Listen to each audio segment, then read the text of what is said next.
নমস্কাৰ welcome to study to learn this is Sunita Devi আজি আমি ফাৰ্ষ্ট টেন্সৰ প্ৰেজেন্ট পাৰফেক্ট কন্টিনিউয়াছ আৰু পাষ্ট পাৰফেক্ট কন্টিনিউয়াছ এই দুটা শিকিম কেনেকৈ এই দুটা টেন্সৰ কেনেকৈ ফাৰ্ষ্ট টেন্স কৰিব লাগে তাৰ নিয়ম আসলতে এইটো ইম্পৰ্টেন্ট নহয় এক্সামৰ কাৰণে কিন্তু আমি এনে বেসিক যেটো নিয়ম বেসিক ৰুল যেনেকৈ যিবোৰ ফাৰ্ষ্ট টেন্স কৰোতে লাগে সেইবোৰ আমি জানি থোৱাটো ভাল গতিকে আমি স্টাৰ্ট কৰিম আজি প্ৰেজেন্ট পাৰফেক্ট কন্টিনিউয়াস আৰু পাস্ট পাৰফেক্ট কন্টিনিউয়াস টেন্স কিন্তু তাৰ আগতে আমি যোৱা ক্লাস যেটো আমাৰ লাষ্ট ক্লাস হৈছিল হেতু ক্লাছত মই কেইটামান হোমৱৰ্ক দিছিলো যে কেইটা আজি আমি সলভ কৰিম হেকেইটা হল প্ৰথমটো আছিল ইউ হ্যাভ নন মি আমি লাষ্ট ক্লাছত শিকিছিলো পাস্ট পারফেক্ট আৰু প্ৰেজেন্ট পাৰফেক্ট আৰু পাস্ট পাৰফেক্ট তো তাৰ কেইটামান হোমৱৰ্ক দিছিলো যে কেইটা আজি আমি সলভ কৰিম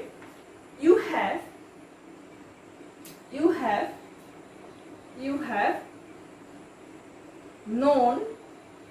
me you have known me তো এটো কি টেন্সত আছে এটো হল প্ৰেজেন্ট পাৰফেক্ট টেন্সত আছে এটো বি ভাৰ তাৰ পিছত এটো V3 বি ভাৰৰ পিছত যদি V3 থাকে তেতিয়া হেতু এক্টিভ ভয়েসত থাকিব এক্টিভ ভয়েস বি ভাৰৰ পিছতে যদি V3 মানে ভাৰ্বৰ পাস্ট পাৰ্টিসিপল ফৰ্ম থাকে তেতিয়া হেতু V3 হ'ব তেতিয়া হেতু প্ৰেজেন্ট পাৰফেক্ট হ'ব গতিকে আমি এটা আৰু প্ৰেজেন্ট পাৰফেক্ট আৰু কি হ'ব প্যাসিভ এক্টিভ ভয়েসত থাকিব যদি বি ভাৰ্বৰ পিছতে ভাৰ্বৰ পাস্ট পাৰ্টিসিপল ফৰ্ম থাকে তেতিয়া হলে হেতু আমাৰ এক্টিভ ভয়েসত থাকিব এটা প্যাসিভ ভয়েসত কি হ'ব আমি এটা সাবজেক্ট অবজেক্ট বি ভাৰ্ব আৰু ভাৰ্বটো পালোৱে মেইন ভাৰ্ব তাৰপিছত এইটো আমাৰ সাবজেক্ট এইটো আমাৰ মিটো আমাৰ অবজেক্ট গতিকে অবজেক্ট টু সাবজেক্ট হ'ব তেতিয়া অবজেক্ট টু সাবজেক্ট হ'ব কি হ'ব মিটো যদি যেতে সাবজেক্ট হয় তেতিয়া আই হ'ব আইৰ লগত হ্যাভ এছৰ কোনটো হয় হ্যাভ এছৰ হ্যাভ হয় আইৰ লগত সদায় হ্যাভ হয় আই হ্যাভ তাৰ পিছত যেটো একৰ্ডিং টু ৰুল মানে ভয়েস টেন্সৰ যে ৰুল অনুসৰি আমাৰ কি হয় নিয়ম অনুসৰি বিন এটা আহে bin I have been known নিয়ম মতে বাই প্ৰিপজিশন আহিব লাগে কিন্তু এই ভাৰ্ব নন থকাৰ কাৰণে বাই প্ৰিপজিশন আহিব ন থাকিলে ন ভাৰ্বৰ লগত সদায় বাইৰ ঠাইত টু হয় টু তাৰ পিছত ইউ টু সদায় ইউ এ থাকে অবজেক্টটো ইউ সাবজেক্টটো you so I have been known to you এনেকে হ'ব গতিকে আমি প্যাসিভ ভয়েসত কি হল বি ভার্ব থাকিব তাৰ পিছত এটো থাকিব তাৰ পিছতহে V3 থাকিব মানে be verb plus been plus যদি ভাৰ্বৰ পাস্ট পাৰ্টিসিপল ফৰ্ম হয় এনেকুৱা যদি ফর্মত থাকে তেতিয়া হলে আমি হেতু জানিম হেতু প্যাসিভ ভয়েসত আছে পারফেক্ট টেন্সৰ প্যাসিভ ভয়েসত আছে আগো এইটো যদি আমি পাস্ট পাৰফেক্টত কনভাৰ্ট কৰো এই সেন্টেন্সটো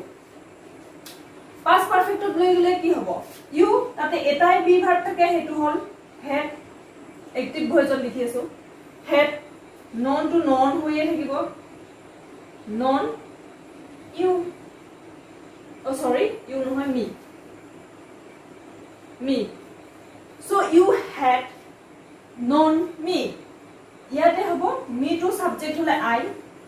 had ইয়াতে প্ৰবলেম নাই had খালি ইয়াতে been to দিব লাগে প্যাসিভ ভয়েসত been তাৰ পিছত known to you okay I had been known to you ইয়াতে by preposition নহয় গতিকে মনত ৰাখিবলগীয়া এটাই কথা যে ন যেটো ভাৰ্ব আমাৰ মেইন ভাৰ্ব এই ন ভাৰ্বৰ যেতিয়া ভয়েস চেঞ্জ কৰো বাইৰ ঠাই বাইৰ হলনি আমি কি লিখিব লাগে টু লিখিব লাগে টু হৈ গল এইটোৱে কনফিউজ লাগে কেতিয়াবা এক্সামত দৌৰাদৌৰি হতে কৰতে টু প্ৰিপজিশন লিখিব পাহৰি আমি বাইয়ে লিখি থৈ যায় কাৰণ জেনাৰেলি বাইয়ে হয় কিন্তু আমি মনত ৰাখিব লাগে যে টু ন ভাৰ্বৰ লগত বাইৰ হলনি টু হয় ভয়েস চেঞ্জ কৰতে নেক্সট আমাৰ আহিলে they have completed the work they have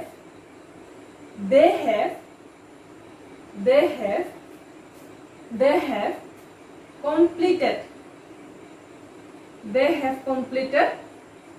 the work they have completed the word. Be ভাৰ্বৰ পিছতে ভাৰ্বৰ past participle form. কোনো been নাই। গতিকে এইটো কি ভয়েসত আছে? এইটো এক্টিভ ভয়েসত আছে। তেতিয়াহলে আমি যদি পেসিভ ভয়েসলৈ লৈ যাও কি হ'ব? অবজেক্ট টু সাবজেক্ট হ'ব। ইয়াতে অবজেক্ট আছে আমাৰ the word যেতে সাবজেক্ট হ'ব the word কে হ'ব। The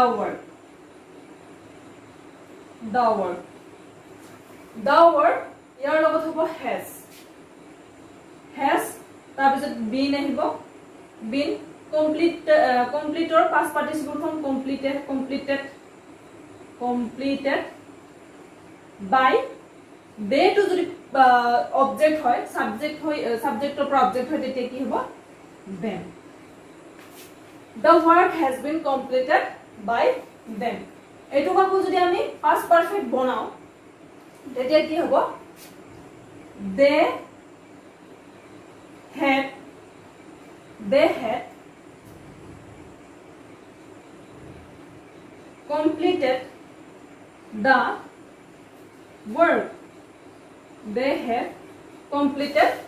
work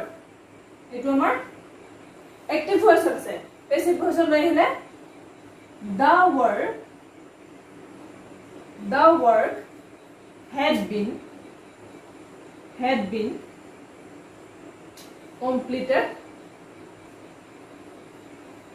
completed by them এনেকুৱা তাৰপিছত নেক্সট আমাৰ কি আছিল নেক্সট আছিল I have bought a few books আমি এটা আগতে পাইছো new cars I have bought a new cars same খালি a few books ৰ জায়গাতে কি আছিল a new car আৰু ইয়াতে a few books এটো পাৰিব লাগে তথাপিও কৈ দিছো I have bought a few books যদি আমি আগৰ ভিডিওটো চাও কি হোমৱৰ্ক দিছিলো তাতে আছিল এইটো I have bought a few books তেতিয়া হলে subject be verb verb past participle form this one object এইটো a few books এইটো টোটাল এইটো object এটা object টো যেটা subject হ'ব তেতে কি হ'ব a few books যেহেতু এইটো plural number few books a few books গতিকে কি হ'ব have না has আহিব have been bought past participle form bought by I to যদি object হয় me a few books have been bought by me আগো এটো যদি পাষ্টত হয় ইয়াতে হেবৰ ঠাইত আমি কি লগাই দিম had হেবৰ ঠাইত আমি had লগাই দিম a few books মানে যদি পাষ্টত past perfect ৰ এক্টিভ ভয়েসত আমি কনভাৰ্ট কৰো তেতে কি হ'ব I had bought a few books তেনেহলে এটো a few books had been bought by me যদি কিবা বুজাত প্ৰবলেম হৈছে তেতিয়াহলে কমেন্টত জনাব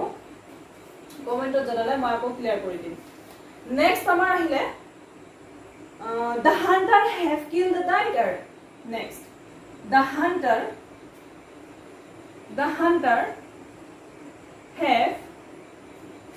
hunter has killed the tiger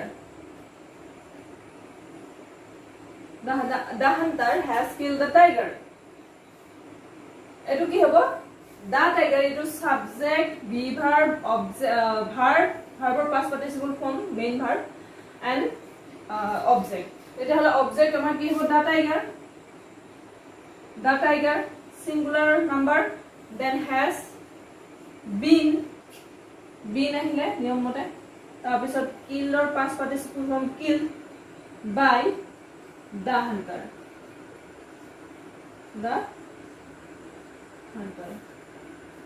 হল এটো আকৌ যদি আমি past perfect ত লৈ যাও এটো head হ'ব ইয়াতে যদি head থাকে তেতিয়াহলে ইয়াতে আমাৰ কি হ'ব head হ'ব So next আৰু এটা I have posted a letter I have I have posted the letter. তাৰপিছত আমি যেতিয়া ভয়েস সেন্সটো কমপ্লিট হয় আমি যিবোৰ এক্সামত আহিছে যিবোৰ SSLC ৰ ফাইনাল এক্সামত আহিছে তাতে আমি হেবোৰ প্ৰেক্টিস কৰিম যিবোৰ আহিছে ফ্ৰিকুৱেন্টলি আহি আছিল হেবোৰ প্ৰেক্টিস কৰিম সো নেক্সট আমাৰ আছিল I have posted the letter. I have posted the letter. I have posted the letter. So, edu subject, be verb, verb past participle form, V3 and the object. The letter. Okay. The letter object to subject hobo. The letter. The letter. Then has been posted by me. The letter object to subject hol যেহেতু singular number has আহিলে আকৌ নিয়ম অনুসৰি bin আহিলে ভাৰ্বৰ past participle form verb আমাৰ post ইয়াতে V3 past participle ফৰ্মটো দিয়া আছে গতিকে পোস্টে নিয়মতে আমাৰ নিয়ম অনুসৰি বাই আহিলে বাই প্ৰিপজিশন তাৰ পিছত আই টু অবজেক্ট হল me the letter has been posted by me তাৰ পিছত যদি আমি এইটো যদি পাষ্টত থাকে হ্যাভ নাথাকে যদি হেড থাকে তেতিয়া ইয়াতে হেছৰ ঠাইত আমাৰ কি হ'ব হেড বাকিখিনি একে থাকিব the letter had been posted by me so আজি যিবোৰ লাষ্ট ক্লাছত হোমৱৰ্ক দিছিলো তাৰ এবোৰ আমি সলভ কৰিলো আজি আমি নতুন চেপ্টাৰটো ষ্টাৰ্ট কৰিম প্ৰেজেন্ট পাৰফেক্ট কন্টিনিউয়াস আৰু পাস্ট পাৰফেক্ট কন্টিনিউয়াস নিয়ম একেই প্ৰেজেন্ট পাৰফেক্ট কন্টিনিউয়াসত কেনেকৈ থাকিব যদি আমাৰ এক্টিভ ভয়েসত থাকে এক্টিভ ভয়েসত থাকিলে কি হ'ব সাবজেক্ট থাকিব বি ভার্ব আমাৰ কি থাকিব হেভ বা হেজ থাকিব according to subject হেভ বা হেজ থাকিব তাৰ পিছত কি আহিব এটা বিন আহিব তাৰ পিছত যেটো মেইন ভাৰ্ব তাৰ লগত আইএনজি জ তাৰ পিছত আমাৰ অবজেক্ট থাকিব এটো আমাৰ এক্টিভ ভয়েসত থাকিব এক্টিভ ভয়েসত কি থাকিব সাবজেক্ট থাকিব সাবজেক্ট বি ভার্ব হেভ বা হেজ থাকিব তাৰ পিছত বিন থাকিব তাৰ পিছত ভাৰ্ব থাকিব ভাৰ্বৰ লগত আইএনজি জ এন্ড অবজেক্ট যেনেকৈ যদি এটা एग्जांपल ল প্ৰেজেন্ট পাৰফেক্ট কন্টিনিউয়াসৰ আই সাবজেক্ট আই লগত কি হ'ব হেভ আই হেভ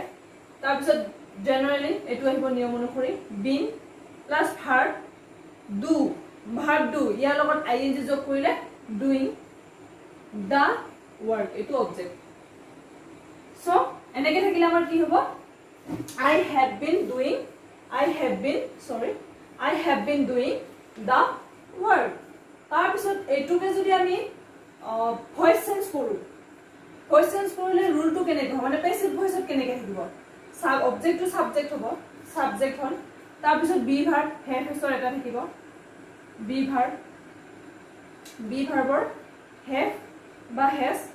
খালি নিয়মখিনি বুজাই দিম কাৰণ প্ৰেজেন্ট পাৰফেক্ট কন্টিনিউয়াস বা পাস্ট পাৰফেক্ট কন্টিনিউয়াসৰ বহুত কম দেখিবলৈ পোৱা যায় এক্সামত অহা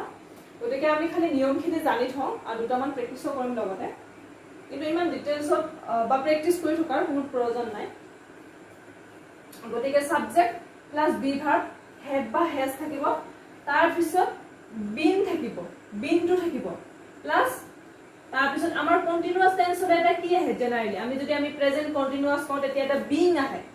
বা বি ভাৰ্বৰ পিছত এটা বিং আহে কিন্তু পাৰফেক্ট টেন্সত হেভ বা হেজ বি ভাৰ্ব থাকিব তাৰপিছত বিন আহিব তাৰ পিছত বিং আহিব তাৰ পিছত verb V3 ভাৰ্বৰ past participle form তাৰ পিছত এটা বাই প্ৰিপজিশন আহিব তাৰ পিছত আমাৰ অবজেক্ট সো সাবজেক্ট হেভ বা হেজ বিন আহিব বিনটো ইয়াতে আছে আমি কো বিনটো ইয়াতে আছে তাৰ এটো পেসিভ নেকি নহয় বিনৰ পিছত এই বিনটো লাগিবই আৰু ভাৰ্বৰ পাস্ট পার্টিসিপল ফর্মটো লাগিবই তেতিয়াহে আমি গম পাম এটো পেসিভ ভয়েসত আছে পারফেক্ট কন্টিনিউয়াস টেন্সৰ আৰু হেতু প্ৰেজেন্ট নে পাস্ট হেতু নিৰ্ধাৰণ কৰিব এই বি ভাৰ্বটোৱে যেটো আমাৰ সাবজেক্টৰ পিছতে লিখো হেভ বা হেজ ইয়াতে যদি হেড থাকে তেতিয়া হেতু পাস্ট টেন্স হেতুলে যাম বাৰু তো এটুক যদি আমি এটা পেসিভ ভয়েসত লৈ আহো পেসিভ ভয়েসত লৈ আহিলে কি হ'ব অবজেক্ট টু সাবজেক্ট হ'ব অবজেক্ট আমাৰ কি আছিল ডাৱাৰ টু যেটা সাবজেক্ট হয় ডাৱাৰ তাৰ পিছত যেটো সিঙ্গুলাৰ নাম্বাৰ কি হ'ব হেজ তাৰ পিছত নিয়ম অনুসৰি বিন আহিব তাৰ পিছত বিং আহিব নিয়ম অনুসৰি তাৰ পিছত কি হ'ব V3 মানে ভাৰ্বৰ পাষ্ট পাৰ্টিসিপল ফৰ্ম আমাৰ মেইন ভাৰ্ব কি ইয়াতে ডু গতিকে ডুৰ পাষ্ট পাৰ্টিসিপল ফৰ্ম কি হ'ব ডান তাৰ পিছত বাই প্ৰিপজিশন তাৰ পিছত সাবজেক্ট টু অবজেক্ট ইয়াতে সাবজেক্ট কি আছে আই আছে গতিকে ইয়াতে কি হ'ব মি হ'ব the work has been being done by me গতিকে এনেকে এইটো ফৰ্মত মানে আমি কোনখিনি পৰা চাব লাগিব যে বি ভাৰ্ব থাকিব বিন থাকিব বিং থাকিব তাৰ পিছত ভাৰ্বৰ পাষ্ট পাৰ্টিসিপল থাকিব এইখিনি যদি আমি চাও আৰু এইখিনি চাই আমি ক'ব পাৰিব লাগিব যে এটো প্ৰেজেন্ট পাৰফেক্ট কন্টিনিউয়াস টেন্সৰ আৰু পেসিভ ভয়েসত আছে গতিকে আমি এইখিনি চাই ক'ব পাৰিম তাৰ পিছত ঠিক তেনেকে যদি আমি past perfect continuous tense যাও তেনেকে যদি past perfect continuous tense যাও তেতে হলে একে নিয়ম খালি যেনেকা প্ৰেজেন্ট পাৰফেক্ট পাষ্ট পাৰফেক্ট হিকিলো অকল হেড হেছৰ ঠাইত কি হ'ব হেড হ'ব যেনেকা এটোৱে যদি আমি ধৰি লও I had been এটোৱে আমি পাষ্টত পাষ্ট পাৰফেক্ট কন্টিনিউয়াস লিখলো I had been doing the work doing the work so subject be verb been doing the work তো আমি এইখিনি চাই ক'ব পাৰিম যে এটো অ্যাক্টিভ ভয়েসত আৰু যেহেতু being শব্দটো নাই এই শব্দটো ইয়াতে নাই being গতিকে এটো কি আছে present past perfect continuous tense or active voice আছে এটো যদি আমি প্যাসিভ ভয়েসলৈ লৈ আহো আগৰটোৰ নিচিনা একে নিয়ম খালি বি ভাৰ্ব হেড হেছৰ জায়গা কি বহিব হেড বহিব এতিয়া অবজেক্টটো যেতিয়া সাবজেক্ট বা অবজেক্ট কি আছিল ডাৱাৰ তাৰ পিছত কি আহিব হেড বিন এটো নিয়ম অনুসৰি আহিবই তাৰ পিছত এটা প্ৰেজেন্ট কন্টিনিউয়াস হোৱাৰ কাৰণে বিং আহিব তাৰ পিছত ভাৰ্বৰ past participle form V3 done ভাৰ্বটো ডু ডান তাৰ পিছত এটা বাই প্ৰিপজিশন আহিব তাৰ পিছত সাবজেক্ট টু অবজেক্ট হ'ব যেতিয়া আই টু অবজেক্ট হয় তেতিয়া মি হয় গতিকে ইয়াতে খালি এটা পৰিৱৰ্তন হেতু হ'ল আমাৰ বি ভাৰ্বৰ খেলা সেইকাৰণে একেলগে দিছো যে প্ৰেজেন্ট পাৰফেক্ট কন্টিনিউয়াস আৰু পাষ্ট পাৰফেক্ট কন্টিনিউয়াস টেন্সৰ আমি কেনেকে ভয়েস চেঞ্জ কৰিব পাৰো এইখিনিয়ে নিয়ম গতিকে এইখিনি আসলতে দেখিবলৈ পোৱা নাযায় আহিবলৈ কেতিয়াবা আহিব পাৰে আহিব নোৱাৰে বুলি ক'ব নোৱাৰো আহিব পাৰে দিব পাৰে সেইকাৰণে নিয়মখিনি জানি থোৱা ভাল কিন্তু যদি আমি এনালাইজ কৰি চাও আগৰ কোৱেশ্চন বিলাক প্ৰিভিয়াস ইয়াৰৰ কোৱেশ্চন বিলাক যদি চাও তেতিয়া হলে প্ৰায় প্ৰেজেন্ট পাৰফেক্ট কন্টিনিউয়াস টেন্সৰ দেখিবলৈ পোৱা নাযায় এইখিনি নিয়মখিনি মনত ৰাখিলে হ'ল গতিকে আজিলৈ সামৰণি মাৰিলো ধন্যবাদ